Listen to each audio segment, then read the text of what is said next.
Hello, I'm David Chamandreu. I'm working for the Game Kitchen as a director and producer for Ninja Gaiden Ragebound. コーテクモチーム忍者の安田文彦です。忍者ガイデンシリーズのプロデューサー、いろいろ担当してまして、現在は忍者ガイデン4のプロデューサーを担当しています。From the Game Kitchen, we're super excited not only to be able to work with the Ninja Gaiden IP, which is super important for us as a team of retro and modern game enthusiasts, but also to be able to form this part of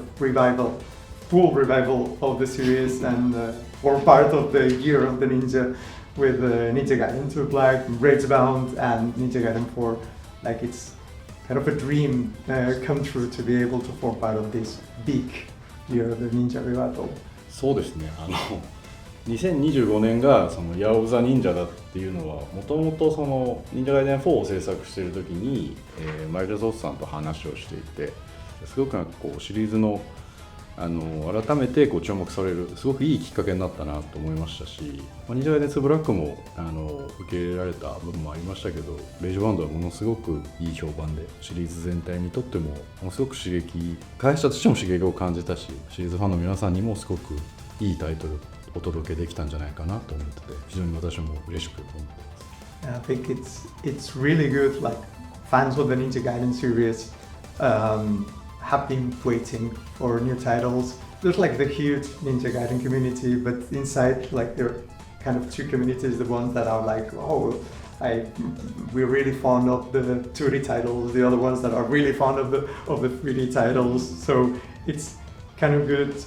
When both were announced, we kind of read comments online and people were saying oh, we're all eating good this year,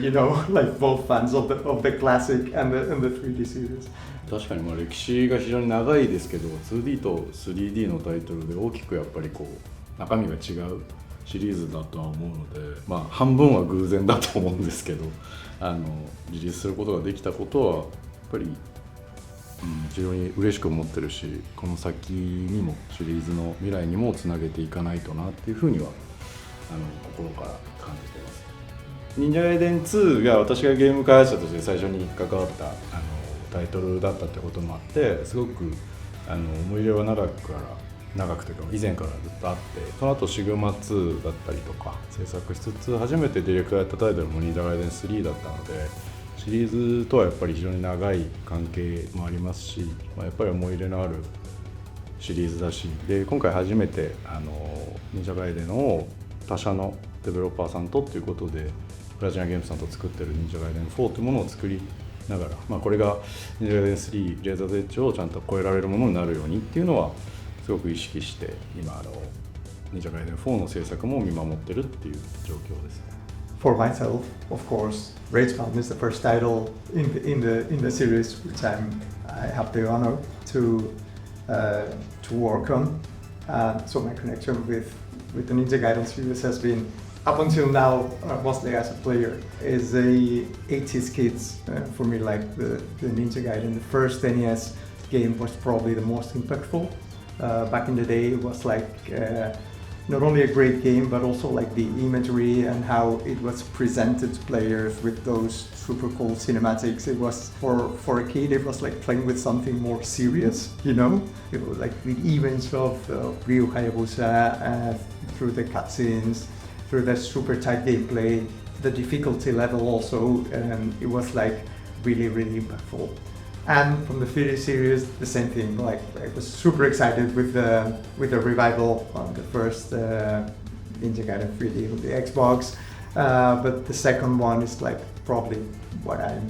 most fond of, especially because I'm a big fan of the Black Spider clan, and all that arc is super interesting. It's fun because in the Game Kitchen, the Ragebound team has a lot of people from different ages, and it was quite interesting when we started development to see that for the younger members, when we talk Ninja Gaiden, we're talking about 3D series. But for the older members, Raul, for example, our animator director, the late 70s, his image of Ninja Gaiden was the arcade game. And that was very interesting, when creating the game, to see the different influences where they took from in each member of the team. So they've been like really creative on thinking how can we adapt some of the mechanics or combat styles, feats of skills, etc. that they're able to perform on 3D series back on a 2D plane. ゲームの中身の話で今おっしゃっててすごくレイジバウンド僕もプレイして感じたのがその忍者龍剣伝さんいわゆる NES のファミコン版の忍者ガイデンだけではなくてものすごく確かに 3D の忍者ガイデンの要素が多分に入っているなと思っていてもちろんそのジグモだったりっていう設定面だけじゃなくてアクションに関しても非常に多くの 2D のアクションだけじゃなくて 3D のアクションを踏まえたアクションだったりいろんな演出が入ってたのはものすごく嬉しくて私もやっぱり3D の忍者ガイデンの方に比較的思い入れはあるのでそこは意識的にやられたことだったのかっていうのは聞きたいです。When we approach how a new episode on the 2D series had to be, that we had like kind of to respect the core of the 2D series and kind of take it from when it ended, and that formula worked really well. The gameplay was polished, so get that as a core, as a basis, and build upon that as if the series had continued on Super Famicom, on PlayStation. So we were really lucky that the series had already had a modern reboot on the 3D. We already had like clues on how to evolve the series into a more modern standard. So of course we got like a lot of ideas from there. Like for example, the 2D series was a lot about one-hit kills, about keeping the rhythm, like stages, and that forced you to keep flowing forward with a great rhythm. And then on 3D series we had like especially the feats of skill that you can achieve with combos, enemy disposal that keeps you also like flowing through the skin with a different rhythm. So we wanted to take that back into the 2D and see how we could reinterpret that so that both like the classic fans could find an evolution with the basis of the 2D ones, and also like 3D fans of the series could find also like this kind of very tight gameplay with a higher rhythm and more sophisticated options back into the game. So 100% intentional. やっぱり 3D と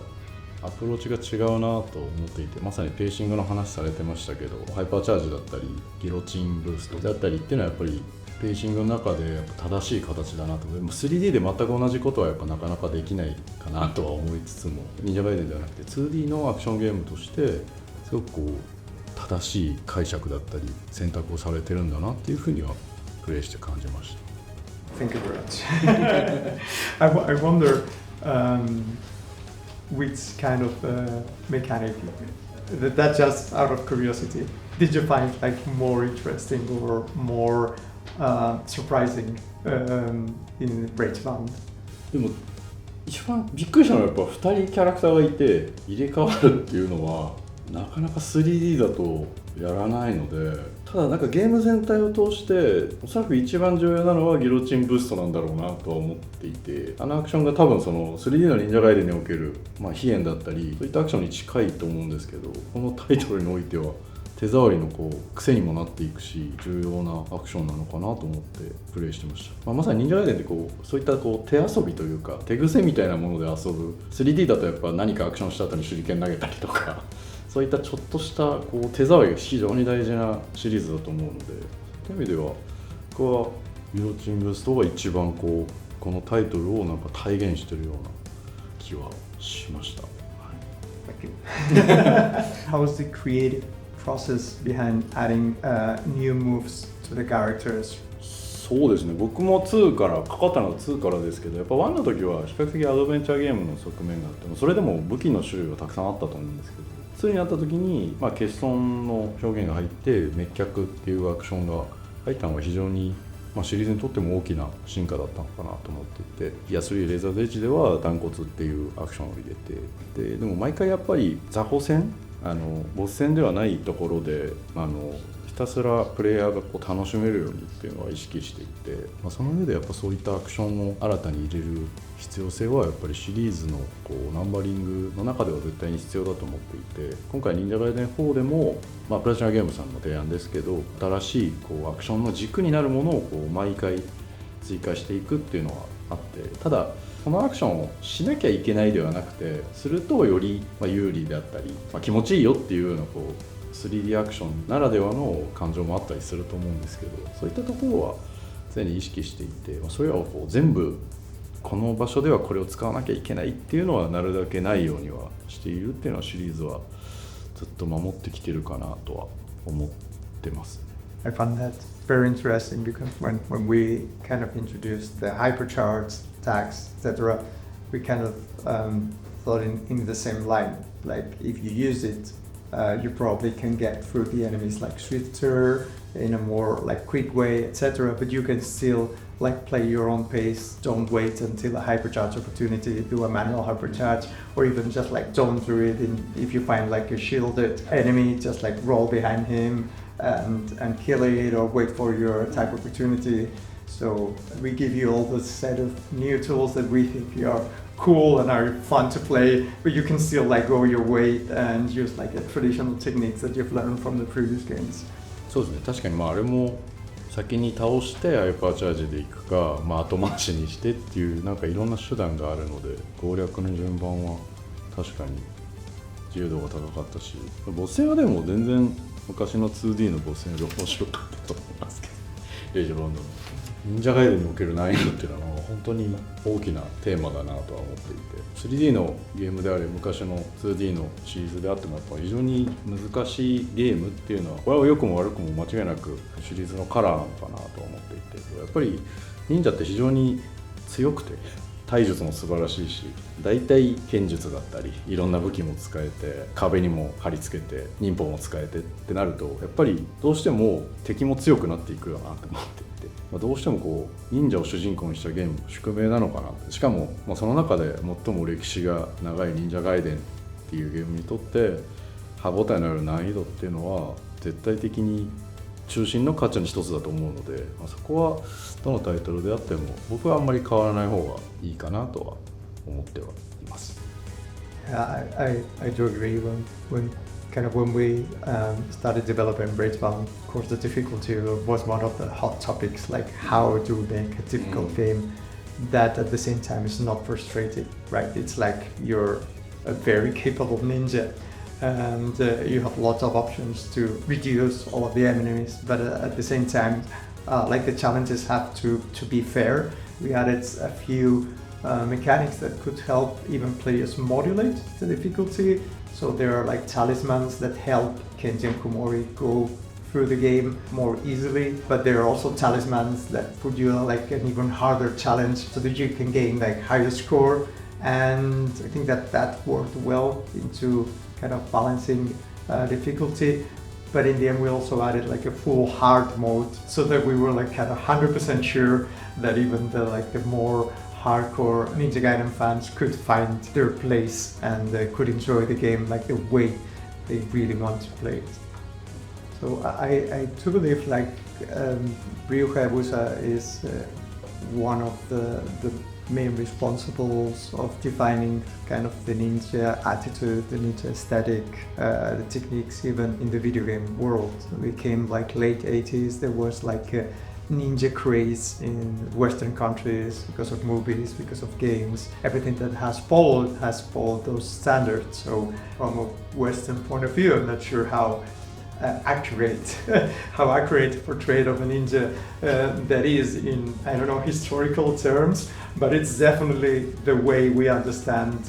ninjas, right? It came from Japan, they portrayed it that way, and that's how we've been kind of interpreting it. 80年代のイメージっていうのは確かにあるかなと思っていて、やっぱりその時代を経るにつれて少しやっぱ変化してきた部分も、少しよりシリアス寄りになった部分もあれば、やっぱりいろんなこうダークヒーローのイメージだったりから少し影響されて現代的になっていってる部分もあるとは思うんですけど、変わらずあるのはやっぱり忍者って非常にミステリアスで、顔を見せないことだったり、そもそもこう表に出て何かをするような形、歴史に残るようなことではなくて、裏で正義を果たしていたっていうような部分がすごく大事なポイントなのかなと思っているので、そこはこう変わらずに描いていければいいなと思いますし、それはレジュランドもこう結局いろんな事件があって、CIA とか現実の勢力と戦ったりとかいろいろあるけど、結局それはなんかこうニュースになったり歴史に残ったりはしないっていうところは、でその背後に忍者がいたんだっていうところはなんかすごくロマンがあるし、ゲームとしてもものすごく正しい形だと思うので、そういったところは、これまでもこれからも大事にシリーズとしてもそうだし、リュウハヤブサが描く時にもしていきたいなっていうふうには思ってます。When we created Kenji, his relationship with Ryu was one thing we iterated also a lot, and thanks to Team Ninja also we could establish which kind of relationship they had, because the first time it was not clear, like Ryu wouldn't take a pupil. He's not a sensei, you know, he's a ninja, but still he can train or help him be better ninja for the sake of the clan, because he has a lot of clan responsibilities. So it was one of the things that we kind of explored and evolved. And the same thing with Komori and her relation with the Black Spider clan, like her sense of duty that is above of anything else, and how she's determined to go to any sacrifice to be loyal to the clan. The relationship with her superiors that is very ruthless and kind of not taking in account the persona that only the clans and the clan benefit was something like very interesting to explore in terms of storyline, and also how it honored both the legacies, like Kenji being of the Mozo lineage but inside the Hayabusa clan, and how he relates with his master and the rest of the village, and also the same with Komori, and how they interact together. They would never become allies in a normal situation, and how they kind of avoid calling themselves allies, but they do fight together kind of for the greater good of both clans, even though when they go back to the clans they probably won't understand or won't approve of what they've done. So yeah, it was definitely a very, very interesting thing to explore. そうですね、ケンジの設定、ちょうどハヤブサと最初に道場みたいなところで訓練してるところとか、ハヤブサもらしいなと思って、なんかあんまり教えるの上手そうじゃない気はしてたんですけど、ちゃんとこういった育成もしてるんだと思いましたし、あれはなんかリュウハヤブサの新しい顔が見れるものすごいいい場面だったなと。クモリは、確かにそのジグモ一族っていうのは、忍者ガイデンシリーズの中での大きなライバルの一族というかとして描かれてて、そこのキャラクターはヒロインっていうのはものすごく面白いなと思ったし、実は一度その忍者ガイデンのまたスピンオフみたいな感じでくのいちガイデンを僕は作りたいと思ったことがあって、その時原神の娘をジグモ一族の娘をくのいちとして主人公にしてやりたいなって企画を立ち上げたこともあったんですけど、上層部に握りつぶされてしまったので世に出ることはなかったんですけど、僕の怨念もクモリの存在はこう晴らしてくれたというか。Let's bring back the Kunoichi Gaiden with maybe we can have Ayane, Kumari, Sumi, and all the great Kunoichis that the Ninja Gaiden series has. そうですね。I would love to see that. 一番それが売れそうな気がする。But how about Yakumo and the relationship with Ryu? How's that? Would love to know more. そうですね。忍者ガイデン4のヤクモっていうもう本当に新しい主人公にしたいっていうのは、プロジャンゲームさんからの要望もあったんですけど、ケンジもモズも似たような理由かもしれないですけど、リュウハヤブサってある程度もう完成された忍者として存在するので、ゲームの中でいろんな成長だったり変化だったりっていうことを、なかなか、本人も感情をそこまで表に出すようなタイプでもないっていうこともあって、そういった時に